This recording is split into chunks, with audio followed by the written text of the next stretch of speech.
Good evening, it's Saturday night and you're listening to Banbury Music Mix Radio with me, Bob Dainty. Tonight the show's going to be a little bit, well, very different to what we normally do, because tonight I'm going to be playing a tribute to Banbury's very own group from the 60s, the Astronauts. Sadly, over the past few months we've lost a couple of very important members of the band, and back in 2007 I had a project going on where I interviewed all the bands around Banbury, and we went on to BBC radio with a show called Bringing Back the Good Times. So tonight, I hope you don't mind, this is going to be a tribute to the band that really made things happen in Banbury. If you listen along, you'll hear about when the Rolling Stones appeared at Banbury and all the other bands. But it is basically a tribute to the Astronauts. So let's start with the Astronauts and this. Here's one called Apache.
There you go, a live performance of the Astronauts playing Apache.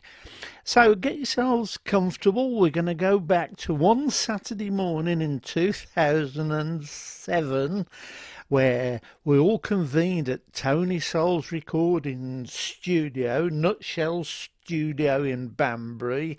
I think we were there for round about 8 hours, and all I can remember is coming out smelling like an ashtray, but then that was all part of it. But I think, looking back, that the Astronauts were the first band in Banbury to have a sound engineer, so we're going to start off interviewing the sound engineer, who was Derek Hirons. Sadly, Derek passed away only a few weeks ago, but he's going to give you an insight. Take a listen, it's ever so interesting. So here we have Derek Hirons. Right, I have here now Derek Hirons. Right. Got it right this time. And he is the brains behind Banbury's top group in the 60s, the Astronauts, because he was the sound engineer. And there was lots of things he had to do to get the sound right. So I'll pass it over to him now because he knows all the technical terms about blending singers, guitars, etc. Over to you, young man. Thanks, Bob. I'd like to modify the word brains because there were a lot of administrative brains as well. I was the electronic brains for one word. I'm not sure electronics was a phrase very much used in the 60s. It was just starting to come in. The biggest problem, of course, was that the equipment of those days that the average semi-professional group could buy really wasn't up to the job. And so I was competing with unsuitable equipment and also with the individual egos of every instrumentalist who all wanted to be the sound of that band. If you think of the Shadows, to be honest, everybody just thinks of Hank Marvin's lead guitar sound. That's the sound of the Shadows. And they were the great icons, the publicity idols of that every group, certainly the Astronauts, tried to emulate. We were, I suppose nowadays they would have been called a tribute band, but then we were a Shadows clone. So exactly the same lineup, same suits, same amplifiers. Yeah. So as things progressed and I began to realise that what the audience was hearing was certainly what we weren't hearing on stage. We thought it was great, but when you walked around the front of the stage and walked back into the middle of the hall, it was quite often, to put it bluntly, crap. Yeah. You perhaps hear the guy who was winning on the night for whatever reason. Could be the bass player, could be the drummer. Poor guy that very often wasn't heard was the singer. And the reason was then shortcomings in the amplifier, no amplifier then readily available, catered for a microphone input. They were all equipment inputs. So I designed and built a 6-channel mixer so we could give each guy his own microphone. I could mix them and set their volumes, stuff it into a PA amplifier, whack it out through big speakers at the side that were not related to the equipment, the music equipment at all, or the instrumental equipment. Yeah. And then I had the bright idea of miking up everybody, in effect, and playing that all through the PA speakers as well, so that what went out to the audience was essentially what I had set and listened to. So I knew that, and of course then the guys on the stage said, well, we haven't a clue what's going on, what do we sound like? So we had to have little feedback speakers. Yeah. And we really caught on to that idea after we supported the Hollies one night. And knocked us out. And that would have been 1963, I see you supported the Hollies. Yeah. And their sounds have always been the unique. Hollies always had a unique, distinctive sound, and what was really absolutely amazed me was that they sounded as good, if not better, on stage live than they did on their records. And then I realised what they were doing. They hadn't come to do a dance, they'd come to do a recording session. Yeah. And they were set up as if they were in the studio.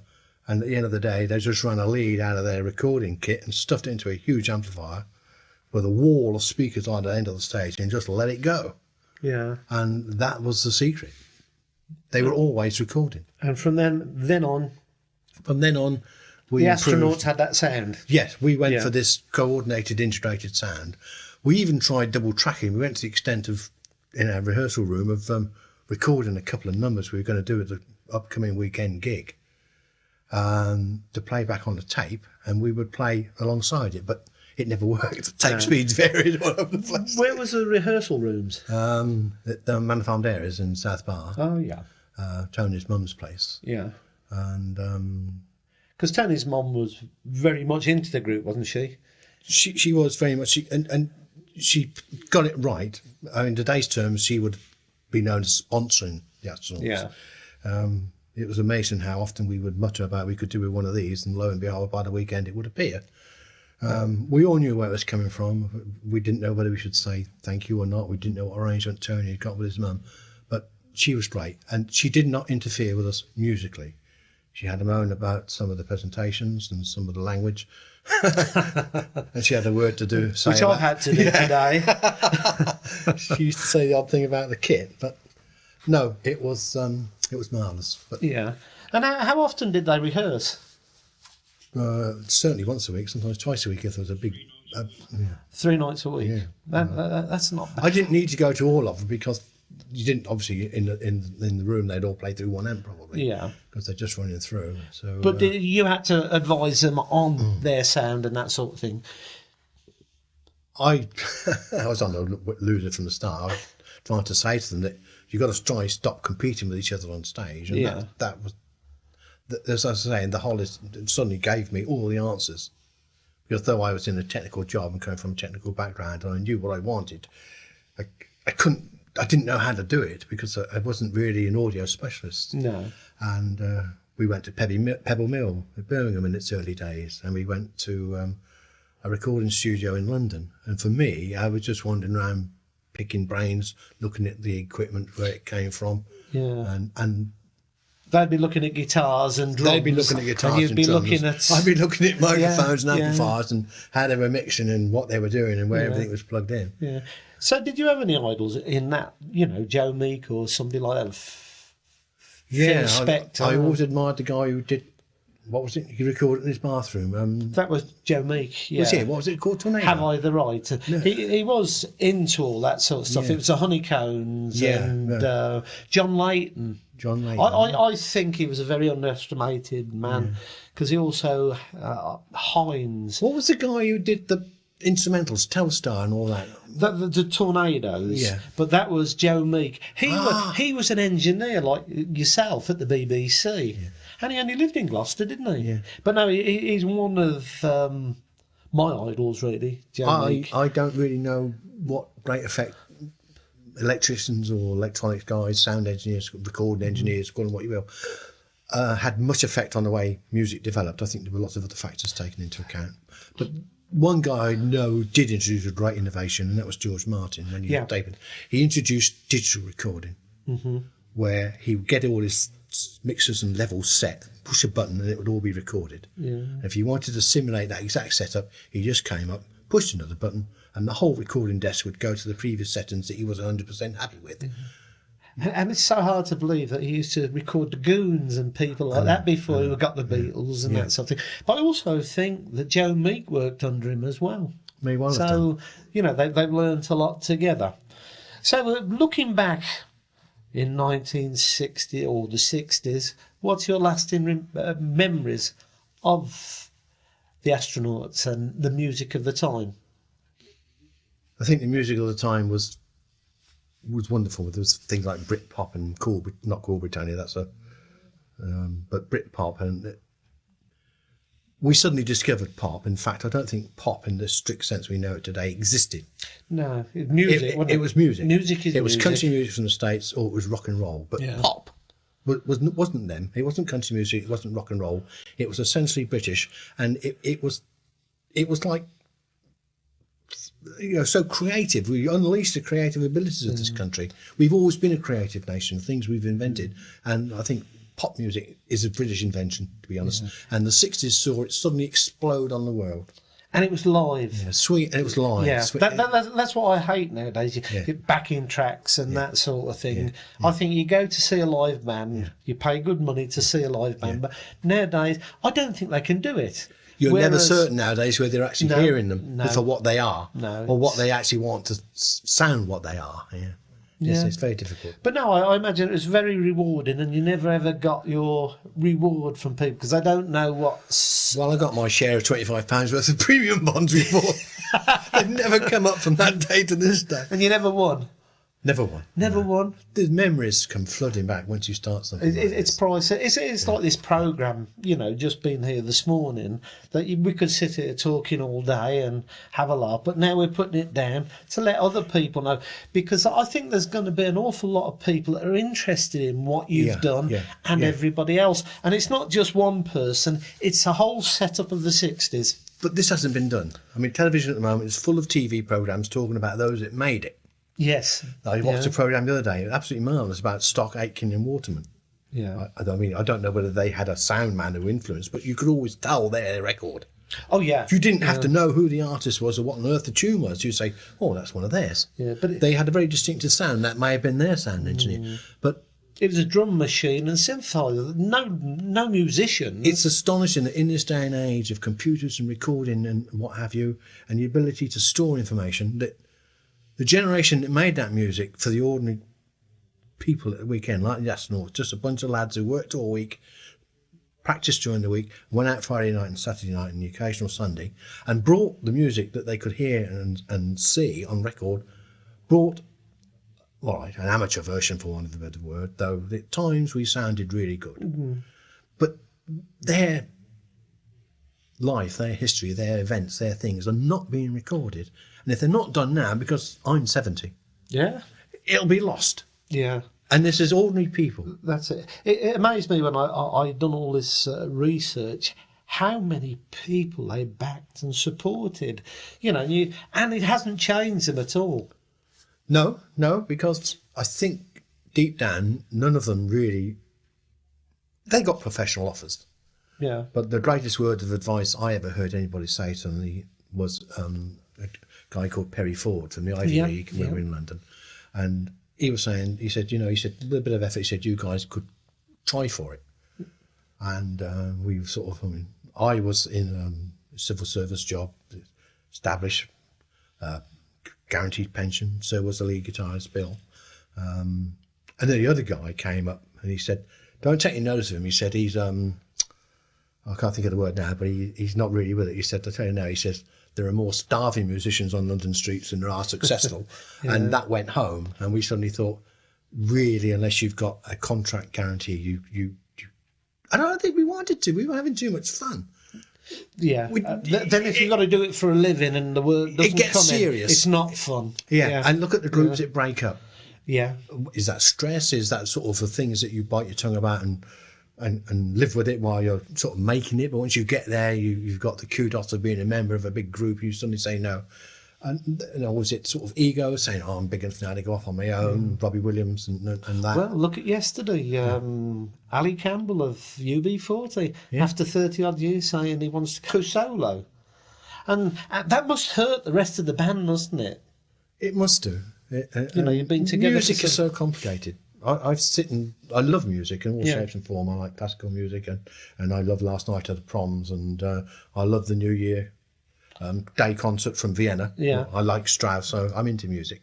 And I've often thought to myself, they all say the wheel was man's strangest invention, but I think music pushes it very, very hard. Yeah, it can be so simple as well, music. Yeah, but you think of all the occasions and all the events and all the things that music enhances. What do people remember their lives by? Well, a song, a tune. Tunes. Oh, we used to dance that. Yeah. I first kissed you with that, or I dumped you. But music impinges so much on our life that we don't really realise it. Of course, nowadays it's everywhere. Yeah. And for the first time in my life, I feel hostility towards some music. You go into some shops and you can't even talk to your missus because you've got music blasting down from over. Yeah. And another one of my great heroes was Spike Milligan. Yeah. Who would walk into a shop and his first question would be, can you turn that bloody row off? And if he got a no, he said, right, well, if you don't want my business, and he walked straight out of the shop. I wish I'd got the courage to do that. That's right. Anyway, I suppose we better finish this now, and it's been a pleasure reminiscing with you, and hopefully we'll see more and do more with each other. I'd like to thank you and Radio Oxford for coming up with this idea, which I think needs doing desperately. I think so, and it's good that we're going to have the chance. Okay then, Bob. Okay, great. Okay. Thanks for the spread. There are you, man. Yeah, bye. Bye. What a great memory that was for me, and an insight to Banbury in the 60s. That was Derek Hirons, who sadly passed away not long ago, but he still lives in lots of memories, especially mine. Let's have another track from the Astronauts.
There you go, the Frightened City from tonight's tribute band that we're playing a tribute to the astronauts. Now we're going to interview Dave McClymont, who was rhythm guitarist. I have noticed, you can hear a little bit of talking in the background. They're going to get into trouble when I say them, but take a listen to Dave McClymont. Right, with me at the moment, I've got the original rhythm guitar from the astronauts, Mr. Dave McClymont. Hello, Dave. Hello there. How you doing? Pretty good. That's good. Yeah. You're looking well. Well, the years are good. The years have been good, but the grey hair comes with age and everything else that goes on. I wouldn't know. I know you would, not from here, not what I can see. Anyway, let's have a little chat about the astronauts and all the bands that you supported and that sort of thing. Oh. What are your memories? Well, mostly with the lads, really, because it was great fun. Yeah. And we weren't professional musicians, not by any means. Well, at least I wasn't. We started really with the skiffle groups. With Lonnie Lonigan's time, going back to there. Yeah. And didn't have the old washboards and we had the tea chest, the broom handle, the washboards, and everything we could get out of at the time. And we used to think we were wonderful, but we probably weren't. Was that the astronauts? No, that was before then. That was we had a Black Diamond skiffle group, and Tony had one. I think it was a Black Cat or the whatever. Yeah, then we were young school kids. Yeah, probably. Yeah, probably that. Yeah. And then when did you all get together and call yourself the astronauts? We all at the back of the dairy up Council Street. There was a top room above an old garage, dusty as everything, and we needed somewhere to practice in. So Stan Withy, Tony's stepdad, then said, "Well, you could use that if you tidied it all up." And then we got together with Colin and Colin Haywood, who was a singer then, and Phil Reeves and a few of the others from Bodycut and all around the local areas. Yeah. And we used to go up there at night time and have a practice. Had to go up an old ladder to get to the top of it. But it was great. That's when we first started all getting together. Of course, most of us knew each other from school and one thing or another. So. Yeah, because basically you all go to the same school, that sort of thing. Well, Tone was St John's, and Phil and them were at Bodycut, and Laurie, of course, God rest him now, long gone. Yeah. We worked together at the co-op then, and you just got up with mates as were at the time then, and made a bit of music. Yeah. And we all got together one night and played at the Grand Theatre Cinema. Oh, yeah, in Broad Street. Yeah. Yeah. We thought we were wonderful. We thought we were saving money for the theatre, and switched the switch off outside. And of course, it turned the microphones off. But yeah, the little things like that. It was. You were a mime group as well. We were anything that went on then. We did then. Yeah, it was great. As I said before, it was an era when you were together with all the lads. That's it. Growing up and enjoying it all. Yeah. And why the name, the astronauts? I think it came about, I mean, the others will tell you more about it, obviously when the first space shots were going on. Yuri Gagarin. Yeah, that's it, Yuri Gagarin. Why didn't you call yourself... Tereshkova and the girl that went up, yeah. Why didn't you call yourself the Gagarins then? We could have called anything, really, at the time. Everybody was coming up with different names for different groups and that, And it just come up one night. Quite frankly, no, I don't even know where the suggestion came from. Yeah. But it did, and it stuck with us, and we kept it. So did you model yourself on Bruce Welch then? I did. Yeah? Yeah, I did. I think he was another one that was with the Shadows. I mean, he was a good songwriter, very, very good musician. But another background chap. I think they were a very underestimated vocal group, the Shadows. Some of the stuff that they've done, that you didn't hear a lot about. They were all good. Yeah. They were all good. Well, of course, Tony Meehan was with them then, and because he split and went off, and well, of course, Mike Diamonds. Yeah. Did you support them when they were at the Winter Gardens? We supported them. Probably when they first came round. Yeah. I mean, my dad always used to say that because he played with Jimmy Shand in Scotland. Oh, yeah. And that's really going back Jimmy now. Shand and his band. That's it, Jimmy Shand, because my dad played accordion with him. And he used to say to me, he said, if you can get the enjoyment out of playing as much as as my father did, Yeah. that's what you get. And, It's only worth doing it if because you we get weren't. enjoyment from I it. was never, not as you could say, a professional musician, because we were never. I was never taught to read music. You get by so long as we didn't have a piece of music snapped straight in front of us and play it straight off. But Yeah. give us a few days, like with the band as it was then. Whatever record or music came out, by the time the gig came up, we'd got it. Yeah. And out of all the bands you supported, did you have a favourite? Oh, Ackerbilk. Yeah. And Dusty Springfield, I must admit. Yeah. We got on with Dusty as well, bless her. One hell of a voice, wasn't she? She wasn't a true blonde, by the way. No.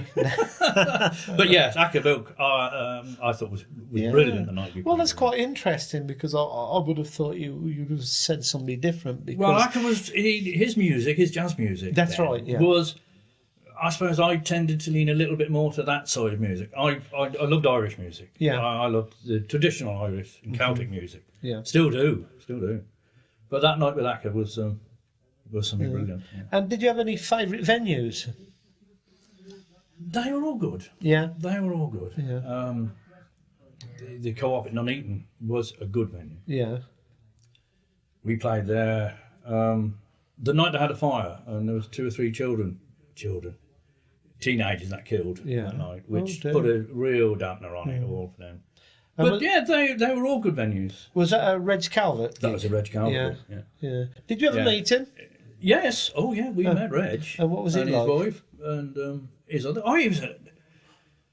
To me personally, he was okay. Yeah. He was a rough and ready diamond. He was running a business, Yeah. and he was making the money. And he was very young, wasn't he? At Yeah, that time. yeah. You know, He was 'cause younger than we were, I think. but he'd got a good circuit. Yeah. He knew all the right people. Loads of bands that have gone on to bigger and And of better course, things. but he got all the halls. He'd got all the venues to play in, Yeah. and he got his own set bands that he called his own, that he could put into any gig, any dance, anywhere he wanted to put on. And we at the time were like filling for them. So we were how the support groups. How did he get the Winter Gardens?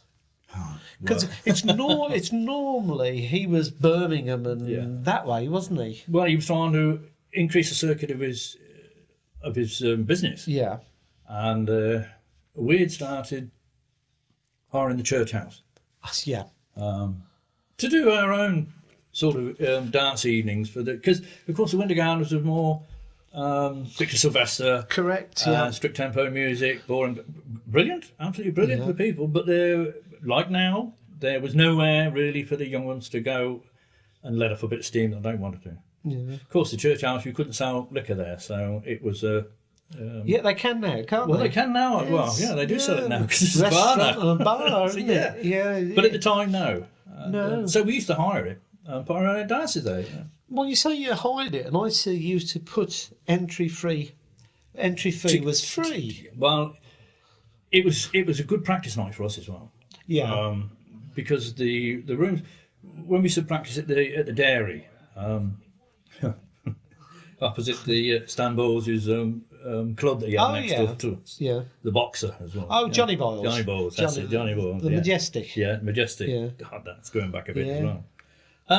And so we hired it up to give them somewhere else to do. Yeah. Because of course rock and roll was coming in there. So did you promote those yourself? Yeah. Yeah, We put them on it. So, and did you put other? Had our parents down there doing the cloakrooms and that. Yeah. And That's what people used to do in those days. Well, of course, it was good didn't for the they? girls as well because, I mean, come on, they were safe there. I don't dispute for a fact that other things probably went on as well, but not that we knew about. But yeah, our folks were involved in it as well. Yeah. And yeah, we got on well with it all, and it was good. It was a good venue, the church house. Yeah. Splendid acoustics. It amazed me how big the Winter Gardens was, and it's so sad that it's no longer about. I mean, till its dying day, they still used to have Victor Sylvester and that, didn't they? They had wrestling, roller All the licensed skating. vitulers, the Yeah. ball was there. Funny enough, I was talking the other week to the promoters who used to do the boxing down there. Oh, yeah. Yeah, and chatting away to them when Randolph Turpin came up and fought here. Yeah. And then, of course, the roller skating and the bowling. That's it. Then they had Ideal Home Exhibitions. Everything, And it everything really was. And then he It, goes and it gets- was the in place to go. It was, Yeah. well, that all Wincuts, of course, which was also Yeah, part of the Wincott's family. tried a bit of everything. Though. Yeah, well, we played there for them as well. They brought bingo in and stuff like that, didn't they? Of course, with Ethel, I mean, Ethel Usher, that is, you know. She's a really shrewd Paid for my businesswoman, wedding, isn't you know. she? Pardon? Paid for my wedding. Yes? Yes. Oh, that's... Yes, we had the reception at her sister's place at the Winker's, and she refused to accept anything. The bar was free, put it that way. Oh, crikey. Which I thought was very good. That was good. Yeah. Because... Well, we've done a lot for Ethel. You know, we supported, and I say supported in capital letters because we did, most of the big bands she had down here, as well as, I'm not certain, but I think the night Jack Parnell came down here with his orchestra. Yeah. Yeah, it was. But, you know, when you think back, these bands, groups and that you supported, and they weren't big stars. I mean, John Barry was just making it, wasn't he, in 1960 when you supported him? Yeah, but he'd got good musicians with him. Oh, well, they're outstanding, Well, they all were. But, yeah. You know, I suppose, in a sense, we could have gone on to other professional things if we wanted to, if we'd have tried harder. But we were a good group of good lads. Well, yeah, I can vouch for that. We still got on to mischief. You know, don't get us wrong. We weren't. We were no saints. It was a fun thing, wasn't it? Yeah, it was. Yeah, but it was nothing like today. What goes on today? You know, well, there's probably those who are still doing it today. That you haven't been in if they get as much enjoyment out of it as we did. Then I don't know. And I think it used to show on stage with a lot of the bands around here. They used to, if you were professional enough, nobody knew if there was a problem. No. You know, even if you broke a string or something. Well, you used to share equipment for a start off. I mean, if some of the places you played, if the venue stage wasn't that big to accommodate 3 or 4 bands as it was That's what at that it used time, to be, wouldn't it? You used to put one set of amplifiers and everybody used each other's. Yeah, but you know what value that was. You know, 5 bob, 6 shilling for 4 or 5 bands. Yeah. I can always remember the revolving stage at Coventry. Yeah. Did you ever see that? You know, you'd have one band on and the other one playing out. The most we got was to draw the curtain, shift all the stuff off, and open the curtains again. That's it. You got 5 minutes. yeah, turn around. But I can tell by just looking at you, they were good old days. Weren't They were. They were part of a life that I'm glad I did. Yeah. Very, very happy memories. Yeah. And yeah, I think it was great. Do you do anything nowadays? I still get the 12-string out, and I still play my acoustics. Yeah. But mostly, should I say, for the grandchildren. Yeah. Yeah. And but we do get together occasionally. Yeah. Is there any chance of that in future or? Never say never. Let's put it this way: with a stronger pair of glasses, that I can see the music a bit closer to me now than I ever used to do. Yeah. There's a possibility. But of course, we're all getting older now. Well, yes, that's one thing. But the music still sounds as fresh. The memories are fresh in our memories. I still think we're all as fresh as we were when we were 19 to 25 onwards. And we still, as we say, we still get together. A long time But ago. we sit and chatter mostly now. Well, yeah, which is fun. But as I said earlier, that it's been a pleasure for me. I'm not a musician. I'm just a music fan. Well, quite frankly, I'm not really not. And my dad always said, if you've got a good ear, you can hear music. That's it. And you know, you I'm sure can't. some of the lads in the band wouldn't have said that some evening.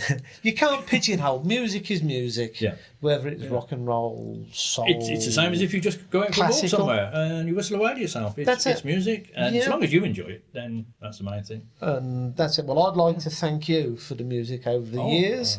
And thanks for coming in, and hopefully we'll hear you in the not too distant future. Never know. You never know. We never know. Listen on. Okay, Dave. Thanks Okay, very much. I'm obliged. Yeah, we Thanks. are, young man.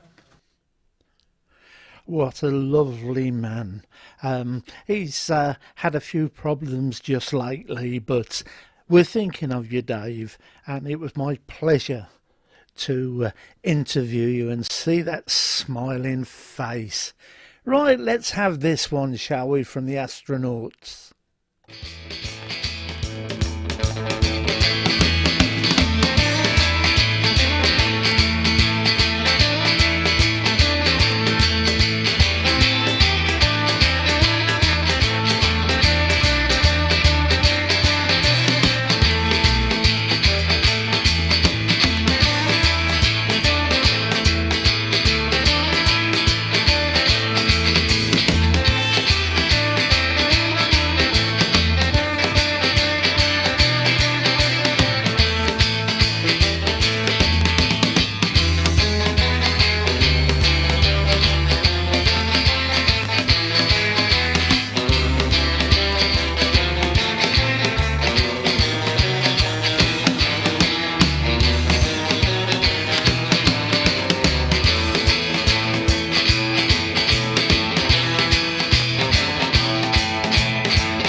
You're listening to Banbury Music Mix Radio with me, Bob Dainty, on this Saturday night, and we're paying tribute to Banbury's first group, the Astronauts.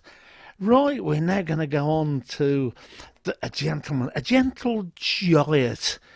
He played bass guitar. It's Stan Reeves. Right, I'm sitting here now with Stan Reeves, Big Stan as I call him because he's a big man, and he was the bass guitarist with the Astronauts, and the rumour is he only played bass guitar because it had 4 strings. Is that true? No, I played bass guitar by accident, Yeah. shall I say. 1960, just after I was married, my wife was a nurse at the Horton Hospital.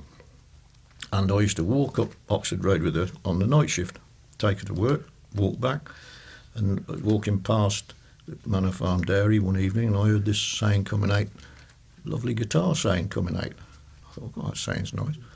And I mentioned it to my wife, and when she came back in the morning to go home, she'd walk down Oxford Road and she'd pop in the dairy to buy the milk for us at the flat. We had a flat in High Street. Oddly enough, over the Inn Within, which was part of the Winter Gardens. Yep. We had a flat there. Mrs. Usher's, we paid rent to Mrs. Usher.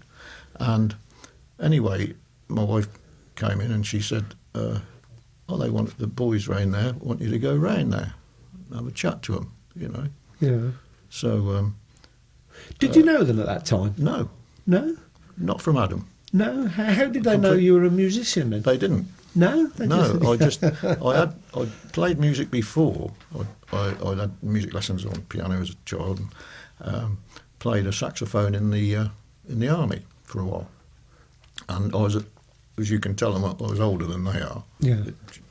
And anyway, I went round there and listened to them, and I thought they were very good. And I said, I wouldn't mind trying to get you some gigs and that, you know, it's sort of a manager's position.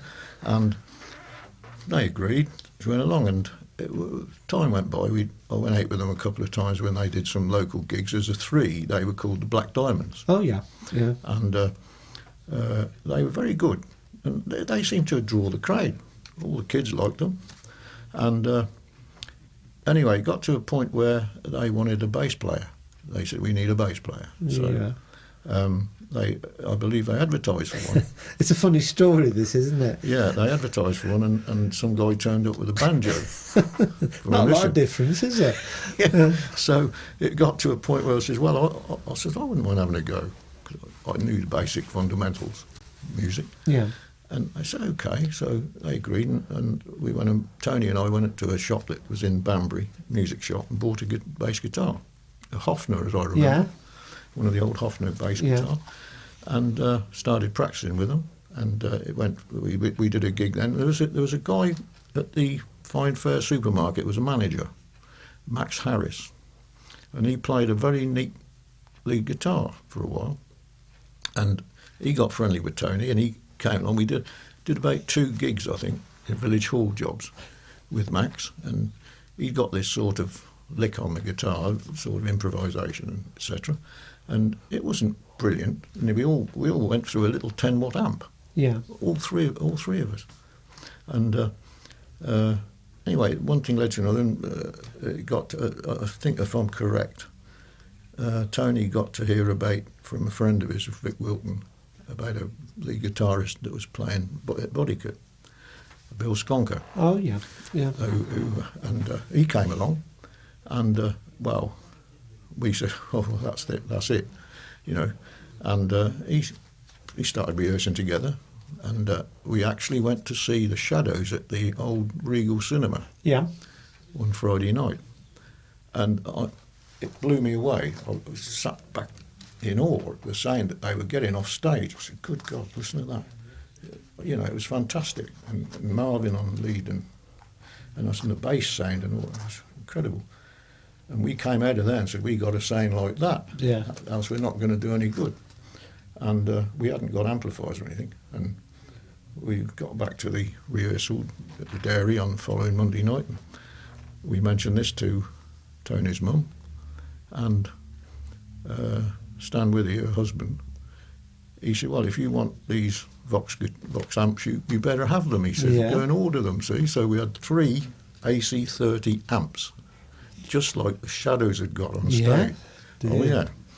And that was it. Did you get those in Banbury? Or did they were bought from Russell Aycott's in Oxford. Yeah. And there was a man there, the manager there, with Mr. Phillips, and he supplied... He knew all the local young lads who wanted guitars and that, and he used to sell them to them. And he delivered them to the dairy one evening, and there we were away. Yeah. Yeah. And you didn't have to carry those up the ladder into the rehearsal room? No, by then we'd got down to the front room. Oh, yeah. Yeah, and that was on the main Oxford Road. Yeah. The dairy front, and it was a side room. Tony's, his mum's sitting room, there's a piano in there as well. Yeah. Yeah, and I recall rehearsing there for quite a long time. We did about 2 or 3 nights a week, unless we were out playing. Yeah. Can you remember where you had your first gig? As the Astronauts? As the Astronauts, yeah. I believe we did a village hall somewhere, if I'm not mistaken. I can't really recall the actual first one, but it was, I think it was a village hall job. Because that's the other thing, when I was doing all my research and that, how village halls were used in the 60s. Oh, absolutely. Nowadays, they're not used very much. But Friday, Saturday nights, there was always something on, wasn't there? Absolutely. Yeah. There was always dances on. Yeah, I can remember 4, 5, 6 times I see you were playing at the British Legion at Bloxham, the Memorial Hall there. Oh, yes, that's right. And another one at North End. North End, North Newington. That's it's all in the paper, and it's incredible. Yeah. But, you know, I can't remember the first time I saw the Astronauts, but having come from Birmingham and being used to seeing a lot of really, really good bands, you were the only ones that I thought come anywhere near. Yeah. But then, after that, there were other groups coming. A man that I'll be interviewing later, who I still think he's got a fantastic voice, is Alex Reid. Oh, yeah, Alex was... well, he was the soul. That's soul right. It was quite different. When I first heard Alec, I think it was at the Rally Club with the lead guitarist we had, Bill. Oh yes. Went over to the Alex Reid Sound, as they were called, which was a very good band. That's it. Now the saxophone. The soul band. Yeah. And organ. Yeah. Organ keyboards. And when I first heard him, I thought, oh God, that's a good sound, you know, because that was coming in, Motown and stuff like that. This was mid to late 60s. That was 60, 65, 66. Yeah. And we broke up in 66. That's it. And what did you do when you left the Astronauts? Well, I went with a trio at there used to be a club, oddly enough, this was next door to the dairy where we rehearsed. There was a club called the Majestic Club. Oh, yeah. And they wanted a trio in there. Well, they had music every night, 7 nights a week. Had a swimming pool, didn't it? They did. Yeah. A sauna and everything, yes. And a casino. Yes. Anyway, Tony and I tied up with Terry Mortimer. You know Terry? He's an actor now. No, is he? Oh, yes. He used to do the Bisto adverts on TV. Do you remember the Bisto adverts, the family? Bisto. He was Linda Bellingham, was that her? She was in that, wasn't she? No, it was the one after that. Yeah. He didn't do it very long, but he sort of... Terry was a brilliant jazz pianist. Yeah. So as well as being a guitarist, and he, as you'll be talking to Mick Bullard later, I think he played with Mick, a blues band they had. Yeah, because what was that called, the Tony Soul Trio? I believe it was, yes. Yeah, no, I've got it all down here. But it's and we used to back cabaret acts that used to come in every night. Yeah. All professional cabaret acts. This got me into, more or less, into jazz. I'll put you down as a jazzman, I don't know why. Yeah. And I went and played with Pete Hayes, which was Pete Lay. Yeah. With his jazz thing, he started at the Rally Club. And Banbury Jazz Club, played a few gigs with him down there, and and visiting jazz musicians. Because they used to be up the Mount as well, didn't they? Which was now the Banbury House Hotel, isn't it? They used to have a jazz night up there. Yes, I played there with him more recently, in the 80s and 90s. I mean, I couldn't believe that when you see Johnny Patrick and people like that you used to see on telly on Lunchbox. Yeah. And all Lionel Hampden. Hampton, was it? He played a couple of times up there. No, as well. no. Lionel Hampton was the American vibes player. Lionel Hamden. I can't. A Brummie musician. Yes, that's right. I'd seen him up there. Johnny Patrick was. That's it. Johnny Patrick. That's it. He was on player. Lunchbox and the old That's vibes right. and that. So, what's your lasting memories of the Astronauts and Banbury in the 60s? Well, it was fun. Yeah. We did it for fun. We enjoyed it. We had good laughs. The fame and the money was distant from us. We didn't sort of think on those lines, although we had offers. Yeah. We did a recording session in London in Denmark Street with Perry Ford from the Ivy League, and he said to us, "You ought to go for it," you know. And I think Derek's explained to you that because of pensions and and it's a strange thing. And once you've got to do something to live, the fun goes out of it, doesn't it? It certainly does, yes. Yeah. And anyway, we worked for a guy named Reg Calvert. Yeah. And he had the whole of West Midlands at his feet. He's a very, very top pro promoter, and he also run a school of rock pop or rock pop at Clifton Hall at Rugby. Oh yeah. And all his bands were the Fortunes and anybody and everybody, wasn't it? They all went through him. The Pinkerton's Assorted Colours, the Rockin' Berries, were all his bands. We used to appear with them at various venues around the Midlands. You'd arrive there with 3 or 4 other bands on stage, and it was non-stop, one after the other. As one band finished, the other had to straight up. And it was hard work, but it was fun. We had good laughs. We made friends with all the other bands. That's what I was going to say. All the bands got on. There was no rivalry. Oh, no, nothing like that. You go in the back room and have a drink together and have a chat. And nick others' ideas. You'd compare and say, we could do this and that sort of thing. Yeah, we had the advantage of Derek with the sound equipment, and a lot of them hadn't got that. He was ahead. He was on the ball, wasn't he? Yeah, he was way ahead of the time then with the sound equipment. And Reg Calvert noticed this, and I think he offered him a job with Radio City. Oh yeah. And Derek turned it down. Just as well, really, when you look at what happened. Yeah. But one instant we played with Ackerbilk at the Winter Gardens. He was a trad band, he wasn't rock. It was a pop night, you know. And his bass player hadn't turned up. And his roadie at the side said, "Will you go up and do a few minutes with?" I said, "It's not my league, you know." And I went up and played about, I think it was one number and a bit of a second number, and got on quite well. And then the guy turned up. He says, Acker said, "Here he comes with a towel wrapped round him." He said he's been in the toilet. Acker made a joke. I'm trying to keep a straight face here because I heard this story earlier. Yeah, and anyway, Acker turned to me. He says, "With all due respect, old pal," he says, "I like a string bass with my band." He says, "But you did it very well," he says, "and you're very good," he says, "and thank you very much." Yeah, that was nice of him. So was that the best act you performed with, or have you got any other favourites? What, in the pop world? Yeah. No. We did them all. We did Tom Jones, Dusty Springfield. Well, when it was the Springfields, you know, the band. The Hollies, of course, twice. Yeah. The Rolling Stones in '63. Yeah, I heard the story. That was a highlight. Well, yeah, I heard that story. And that one was where Brian Jones got told off because of his attire by Mrs. Usher. She said, you can't go on like that. You've got to go and change. And he said, "Well, we appear like this, is how we go on." Holes in his jeans, T-shirt. And anyway, they turned up on stage in suits and ties. Yeah.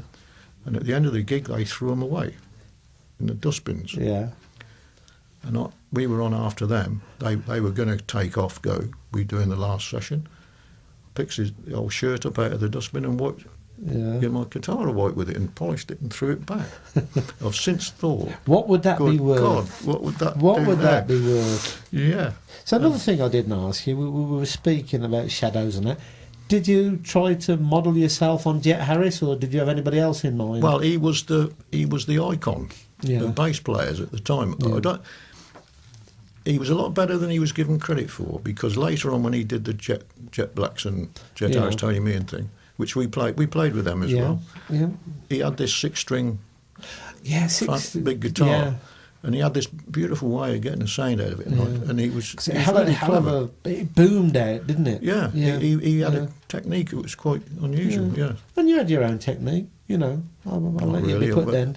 It was a sort of a transition for me, fusioning from rock pop to jazz. Yeah, well, I can remember when you went from the Astronauts to Phase 2, and that was a real change, wasn't it? Well, it was a complete change. It was really, they were doing the old standards and everything, weren't they? Oh, yeah, we were doing jazz numbers as well. You know, Summertime and all that sort of thing. Yeah, and Georgia. Yeah, great memories. We had a good singer, of course, Bill Taylor. Bill, yeah. And he looked it, didn't he? Yeah. Flicking his fingers and all. But no, that was incredible times, and you'd never change, would you? No, it was a really fun time. We enjoyed it. Yeah. That was the main thing. And the other thing is, it's amazing me this morning that you're all still mates, aren't you? We are, yeah. We're still keeping contact all the time. Keeping contact. We're still friends. Yeah. Very up for this programme as well, which I'm glad, because without all you people with your memories and... I think we were the pioneers. Definitely. And no two from ways us, about it. It went on from us, and now you've got a massive array of bands in Banbury now, which is fantastic. And I love to see the young kids up there playing, you know. Yeah, because the other good thing, you know, you were talking about this rock school that Reg Calvert had. Yes. There's a lot of musicians now that are doing it again. You've got Mike Hurst out at the Springfields. That's right. Clem Catini, another Herbie Flowers, that they're now putting time back in to educating kids. Which what's his name with eight at Shipton on Cherwell? Mike Oldfield. Oh yes, he does a similar sort of thing. That's putting back into the the business, isn't it? Anyway, Stan, it's been great talking to you. Seeing you look so well, and hopefully we'll see you performing one day. Well, yeah, never know. Never say never. Never say never. Still, the bass guitar's still there. Is it still the Fender Precision bass? No, it isn't. It's a Japanese creation I've got now. It's called a Western, it's a nice instrument. It's got a good sound. Yeah, no, because I can remember. But I did have a Fender Precision. That was back in the 60s. Way back. Yeah, I can remember it. Yeah. That's it. Dark brown or something, wasn't it? Sunburst. That was it, yeah. You remember that? I remember that, yeah. Anyway, thanks very much, young man. My pleasure. What a lovely man. Sadly, we lost Stan last year, but he'll always live in my memory being such a gentle, gentle man. You're listening to Banbury Music Mix Radio with me, Bob Dainty, on the night that we paid tribute to Banbury's Astronauts. And here comes Flingo Fun.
There you go. That's a rise and fall of a Flingle Bunt. You have to be careful as you say that.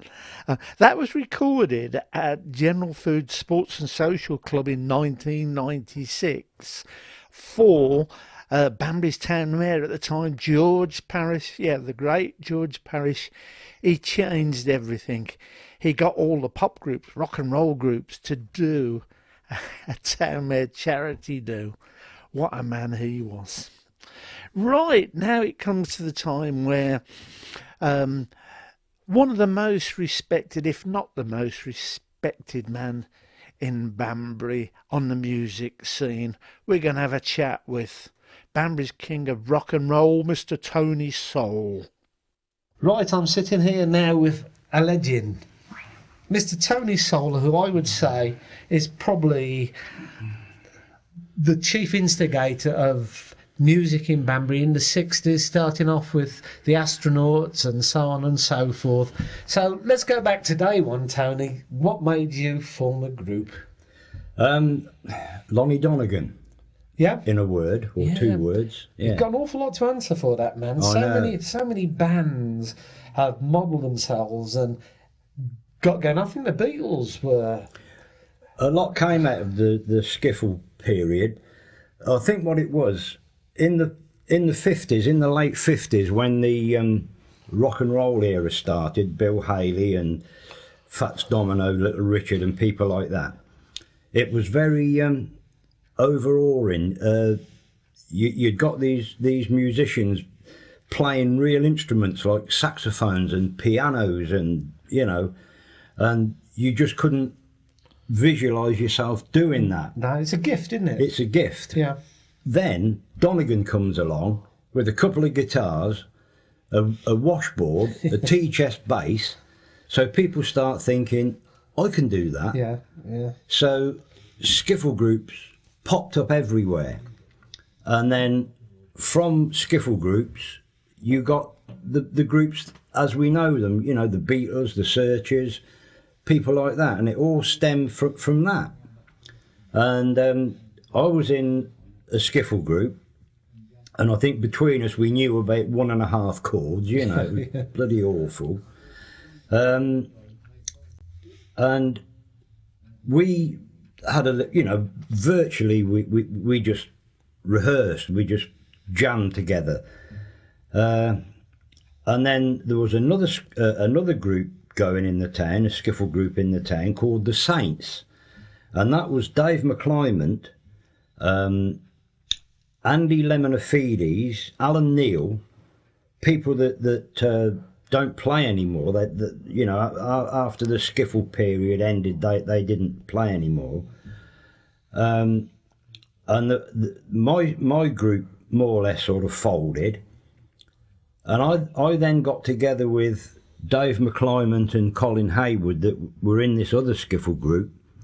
We got going as a little 3-piece called the Black Diamond Trio. Then Stan came along, Stan Reeves, and we coerced him into playing bass, and we were then a 4-piece, and we still needed a lead guitarist, and we heard of Bill Skonker that played in a band that was based at Bodycut with Laurie Phipps, Phil Rivers, I can't remember the rest of the band.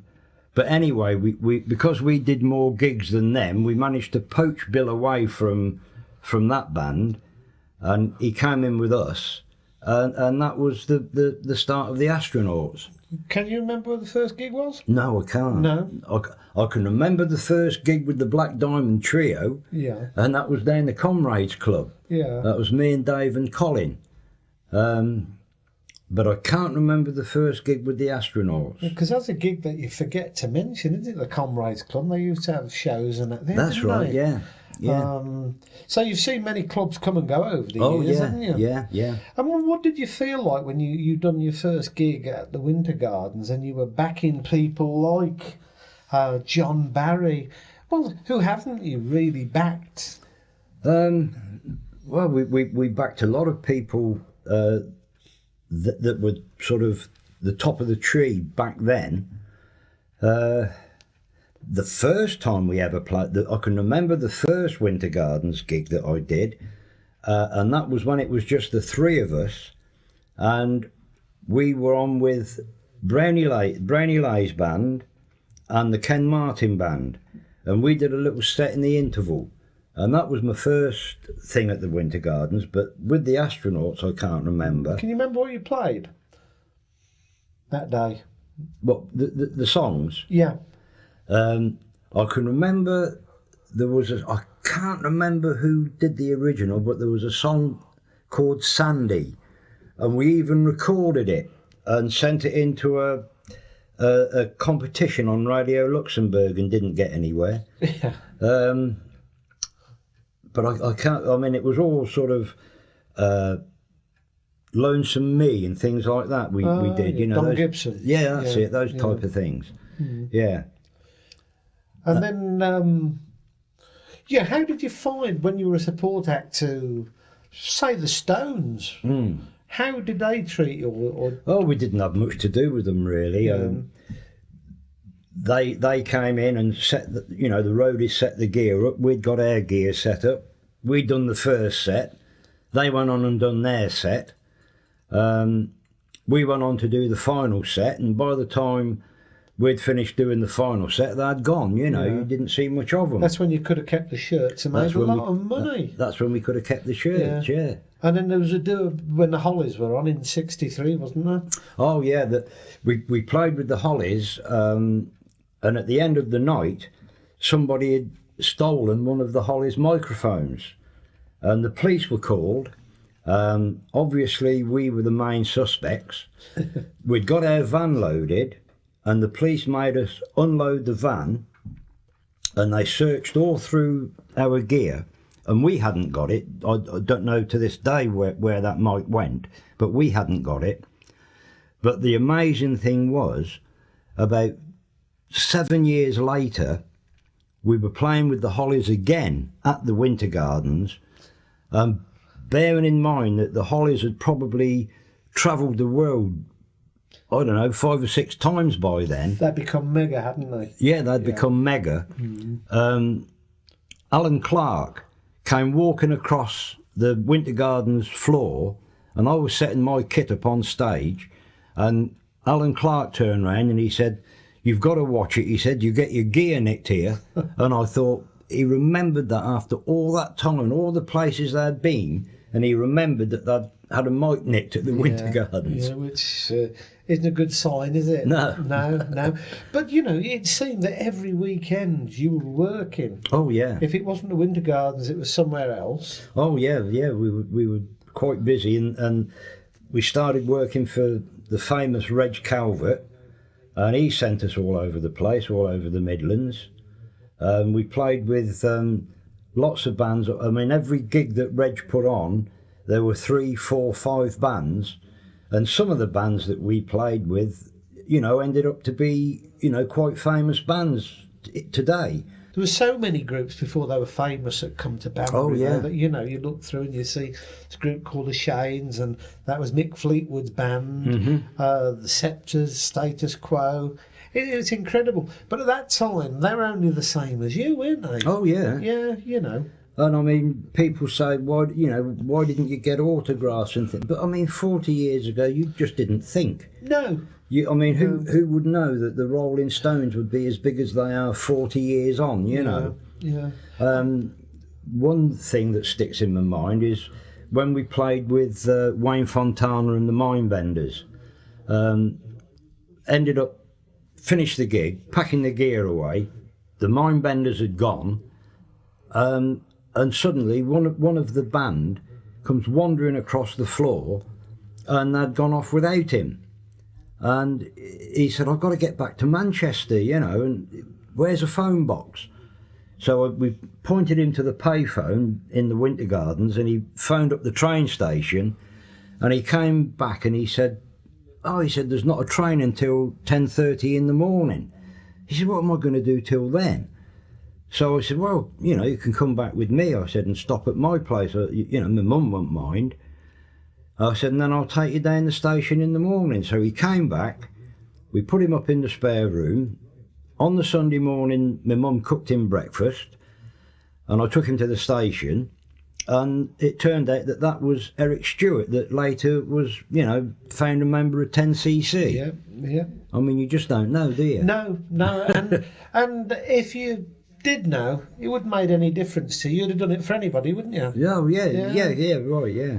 And you're going to tell us about this story about the vicar, where the vicar sort of had a go at you and you invited him to one of your gigs. Well, what it was Reverend Carpenter that was the vicar of St Mary's, and we were hiring the church house to run dances, and I think he looked on us as a bunch of delinquents, corrupting the town's children.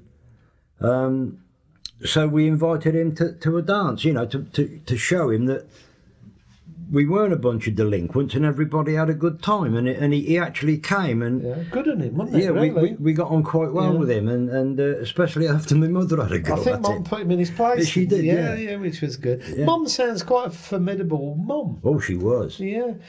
Because did Mum get all the equipment and that for you? Yeah, she you know, her and my stepfather, Stan Withy, they supported us like you wouldn't believe.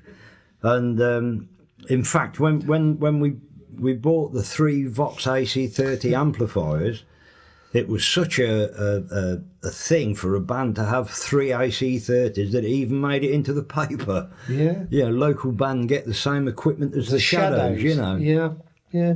So who did you sort of model yourself on? Did you have a drummer that you... Well, not really. At the time, I suppose the person I sort of looked up to, and he was an incredible drummer, was Tony Meehan with the Shadows. Yeah. I mean, never heard of him until the Shadows came along, but once they did, it was amazing. He was amazing. Yeah, and all of a sudden it became fashionable to be a drummer, didn't it? You had Sandy Nelson. That's right. Eric Delaney. Yeah. There were quite a few drummers, and everybody wanted to be a drummer all of a sudden. That's because I wasn't clever enough to play anything else. Yeah, that's what they say. The drummers are dumber. But having seen you, I wouldn't say that. Yeah. But, you know, there's been so many venues that have come and gone in, say, Banbury to start with. Did you have a favourite? The Rally Club? The Rally Club was a nice little place. It was very intimate there. Yeah, it was. You had a good night there. You know, a good rapport with the people that were in there. That's it, because the dance floor was right up close to the band, wasn't it? That's right, yeah. I can remember that. That was very nice. A very small dance floor. Very small, Then you had the long bar. They had 2 rooms, didn't they? They had one downstairs. You ate downstairs, They had didn't a dining room and a casino downstairs. He had a gambling licence. That's and it. so they had the casino downstairs. And then there's a Majestic as well, The Majestic, yep. The Gaff, of course. It just wasn't around long enough, I don't think, the Gaff was it? No, it was it was a bit of a den, really, the Gaff, and I think they cut their own throats, really. It was a shame. Yeah, they had some good bands, good people there as well. Because I suppose the fondest memory has got to be from the Winter Gardens. Oh yeah, because that's where you backed all the big stars, sort of thing. That's right. And can you remember the night Dave Berry got electric shock at the Winter Gardens? I can remember playing with, supporting Dave Berry, but I cannot remember the electric shock business. Yeah. I just can't remember. Yeah, well, it's in the local paper, and he says what a good band you and the Sifters were. Oh, right, yeah. And also, going back to John Barry, he said what an accomplished band you were. I remember that when we supported John Barry, and then a while later, when he was booked again at the Winter Gardens, I know that he asked for us to be the support. Oh, that's good, isn't it? Yeah, the second time, yeah. And he was only just starting out, wasn't he? Mm. But look where he is now. That was the John Barry 7 then. Where did he go wrong? Where did I go wrong? Yeah. So have you had any favourite bands that you backed? Has anybody made you come out the dressing room and you watch them? And yes, thought, yeah? the Hollies. The Hollies. The Hollies, yeah. absolutely I think stunning. That's a general concept of, because I think the Hollies Not so much as they are the lineup nowadays, even though it's very good. The original Hollies, Yes. with Alan Clark, and That's Graham it. Nash, and also Bobby Elliott on drums. that's it. Well, Yep. Bobby and Tony are the only original ones nowadays.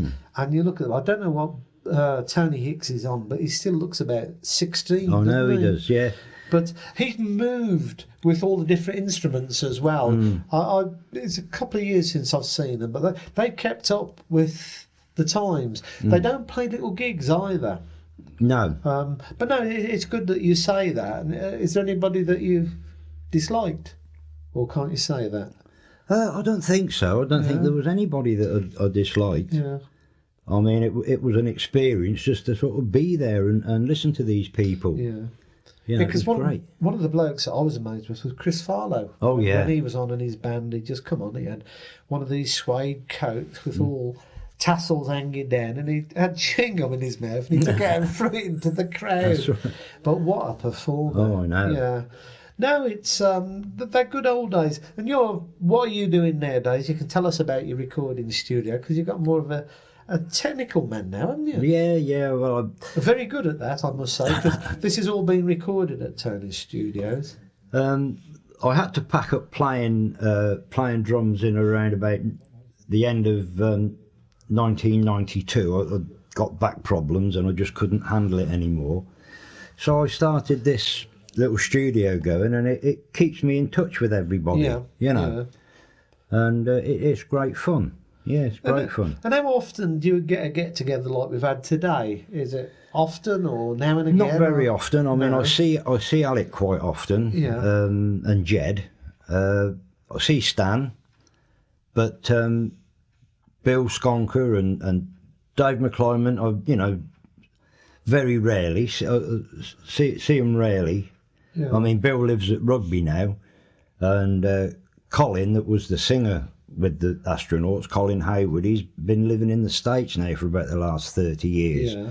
So there's no chance of seeing him, But today, talking to everybody, old Mick's face, he's full of He's music. absolutely full He's of it. still full of music, He isn't loves every second of it, doesn't he? And the way when we were talking, it was going through his mind. He's told us everything that he's done and that sort of thing, and still very much so into it. But perhaps we won't do it today. We'll have to do it another time. We'll have to go on to phase 2, because they were another good group. We'll have to try and get some of their members and get some ideas from that. Yeah. But no, it's incredible for me to talk to everybody today, because we don't really know each other. I've known you a long time, but all the others, I don't know. But it's been great. But the thing that comes through is everybody's still friends. Oh, yeah. And the same thing they've got in common is music. Oh, yeah. And long may it live, and long may this programme go on, and we can do more and more. Excellent, yep. There we are, Mr. Music in Banbury, Mr. Tony Soul from the Astronauts and everything. Thank you, Bob. Bye. Bye, Bob. Right, Tony, just before we finish, the real story about the Beatles not coming to the Winter Gardens. There are two stories, but the proper one, I believe. So can you inform us on that? We were booked to support the Beatles at the Winter Gardens. We took the booking, it was entered onto our calendar, and about 2 weeks later, I actually took a phone call from a chap called Lou Field, who was Mrs. Usher's secretary, telling me that the Beatles gig was cancelled because the Beatles management had written to them saying that they were no longer allowing them to do clubs or dance halls any longer, just theatre bookings. But since then, I've heard from a friend of mine that went into the Banbury Museum and looked at the little Winter Gardens display, and according to him there were some sound bites on this display, and when you pressed the button you heard a recording of Mrs. Usher's voice saying that the Beatles wanted £300 and she wasn't prepared to go above 250. So we lost the Beatles for the sake of 50 quid.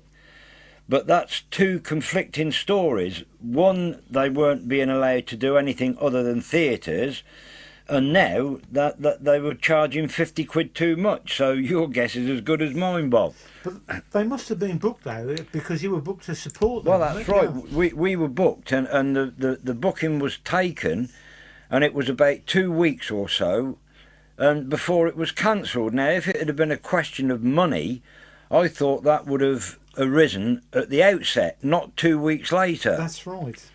Yeah, you know, there must have been a contract, mustn't there? There must have been something, you know, and the fact that the booking was standing for a couple of weeks before it was cancelled. That's right, because I've been down to the museum, I've seen the display, I haven't heard audio, but I've also read in a book that it was £500. No, I think that's a bit over the top, actually. I think 300 would have been about it then. Yeah, the going rate. The going rate then. 63, yeah.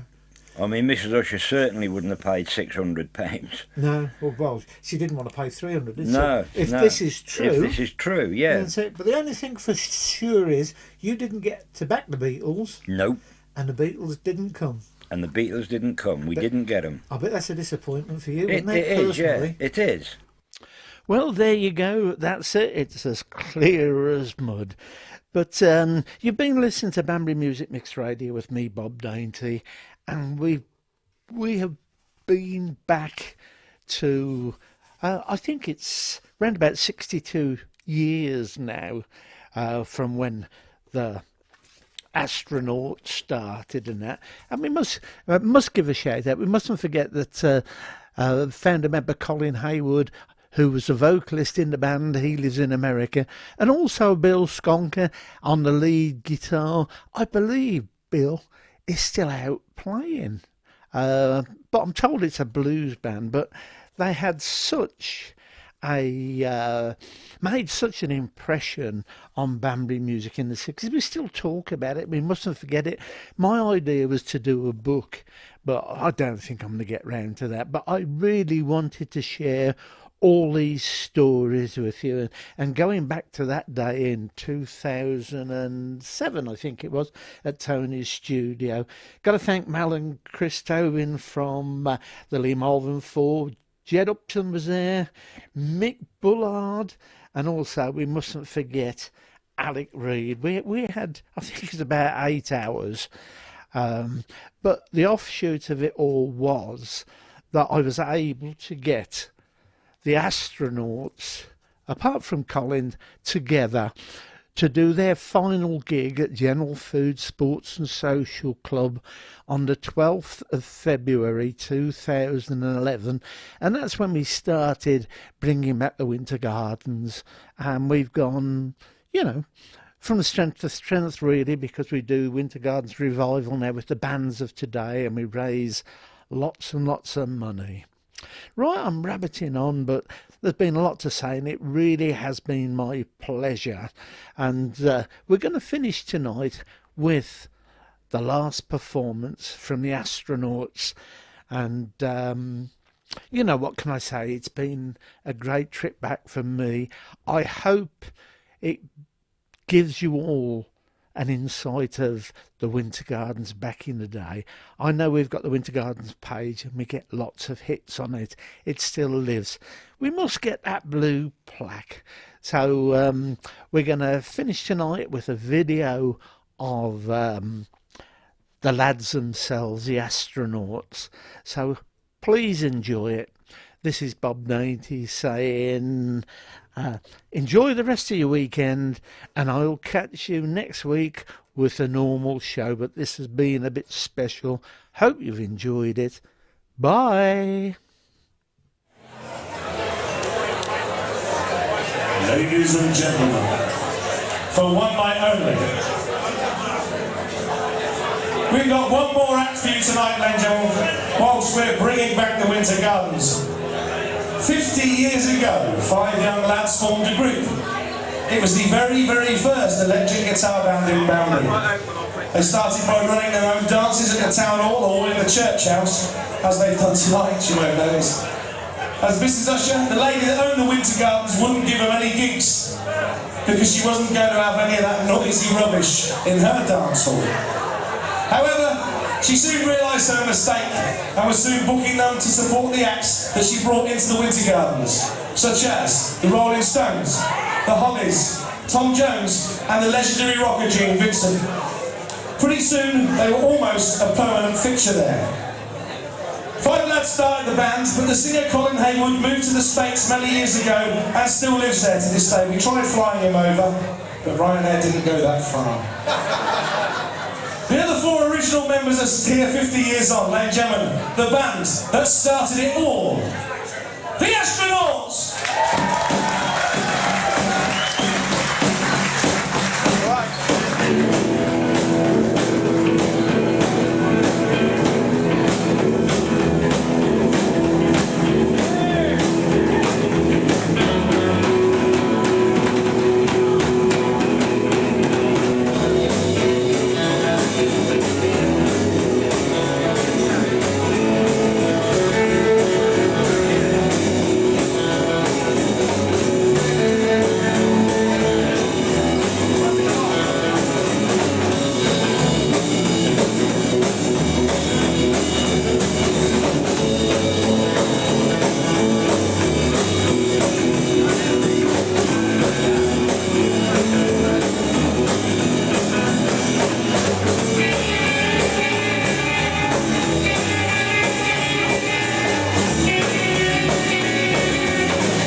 more time. So we'll get this right in a minute. I've got to get it done because I come and fetch us from the care home shortly.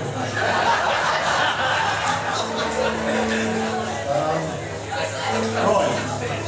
That last one was a patch and before that was Shadoogie. And now we're going to play, what was that called? It's a thing called Fragrance City.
Valentine Day is coming up, and there's a lot of young lovers out there, sure of that.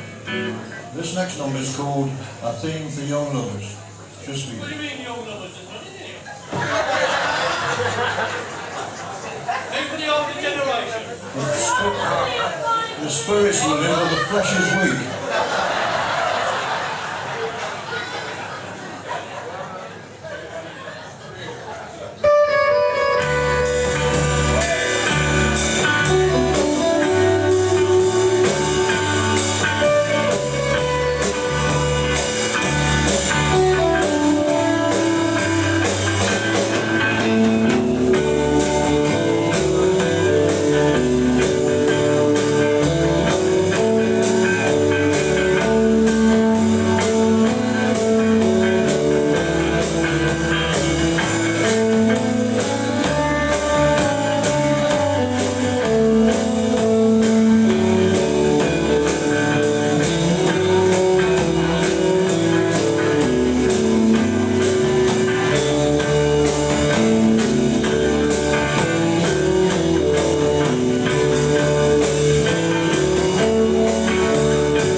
called Dance On. And with the Road Nights, the Teen Beats, the Lee Marlin Floor, and current cover, Banbury's Got Talent.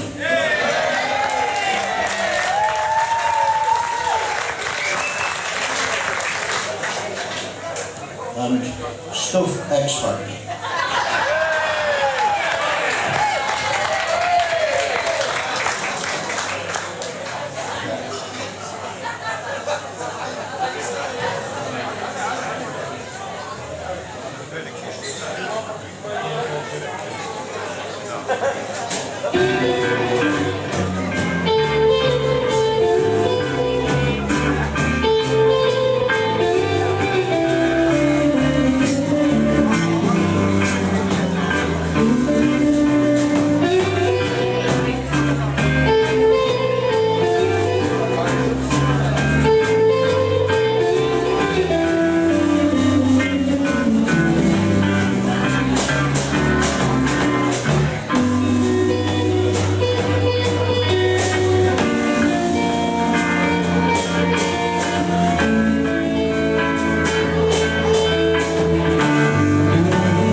It spells Marvin, and that was written by the great Hank Marvin of the Shadows.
If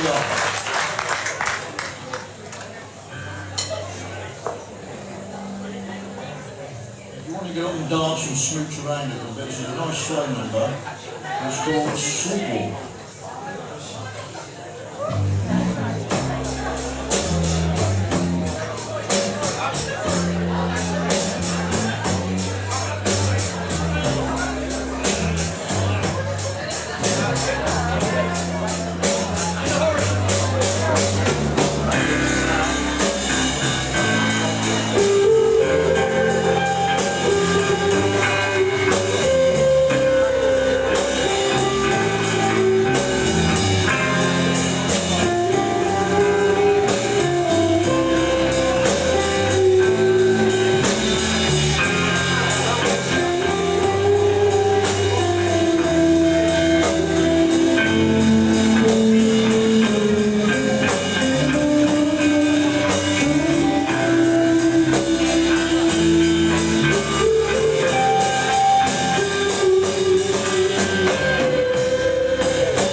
Bill's just changing over his guitar.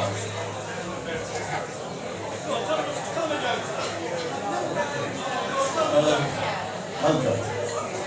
What's the difference between a snowman and a snow woman?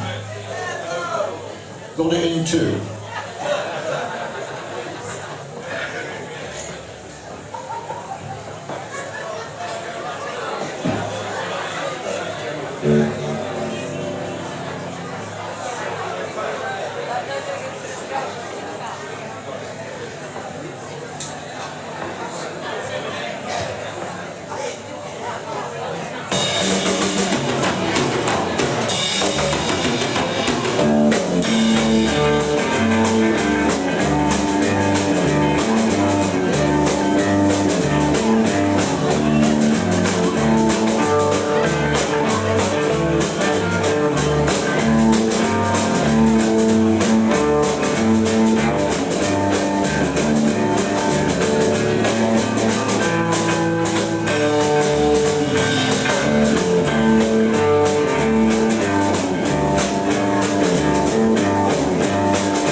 We've got a special announcement to make tonight.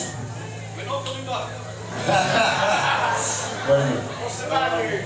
This gentleman behind me here, Tony Soul, he's one of the original founders of this band, and tomorrow, well, now he's 70.